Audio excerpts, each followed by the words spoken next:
দুনিয়াতে মানুষের অধিকার যখন মানুষ নষ্ট করে, সে অধিকার নষ্টের বিচার কিভাবে হবে এই প্রসঙ্গে নবী করিম সাল্লাল্লাহু আলাইহি ওয়াসাল্লাম একটা হাদিস রয়েছে। সেই হাদিসটি হলো, আল্লাহ রাব্বুল আলামিন কিয়ামতের ময়দানে মানুষকে যখন সমবেত করবেন, সবার বিচার করবেন, সেদিন কিছু মানুষ আছে যারা অনেক ভালো কাজ করেছে কিন্তু মানুষের অধিকার নষ্ট করেছে। কাউকে গালি দিয়েছে, কাউকে আঘাত করেছে, কারোর প্রতি অন্যায় আচরণ করেছে, কারোর কাছ থেকে ঘুষ আদায় করেছে, কাউকে খুন করেছে, নানাভাবে মানুষের হক নষ্ট করেছে।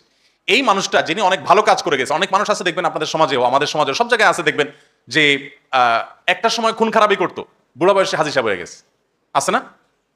এক সময় খুন খারাপি করছে প্রচুর, এরপর কি হয়ে গেছে?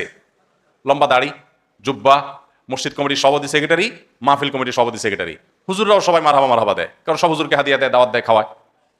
এরকম যারা আছে, নবী সাল্লাল্লাহু আলাইহি ওয়াসাল্লাম তাদের সম্পর্কে বলেছেন, তোমরা কি জানো আতাদরুনা মাইল মুফসিদ, সবচেয়ে বেশি ভিখারি, সবচেয়ে বেশি অসহায় হতদরিদ্রকে?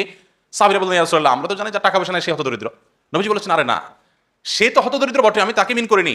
এই লোকের আজকে টাকা পয়সা নেই, আরেকদিন আসবে, আজকে নাই কালকে হবে, কিন্তু সবচেয়ে বেশি হতদরিদ্র হবে সেই ব্যক্তি যে ব্যক্তির কিয়ামতের ময়দানে অনেক আমল নিয়ে আসবে, সে মোচেতে তাও দিয়ে যাবে, জান্নাতে যাবে, এই আশা নিয়ে আসবে, কিন্তু সে ওই যে কাউকে মেরেছে, কাউকে আঘাত করেছে, তার সেই কাজের কারণে, সে অপরাধের কারণে যার হক নষ্ট করেছে তার আমল নামাকে সব ট্রান্সফার করে দেওয়া হবে যার হক নষ্ট করেছে তাকে।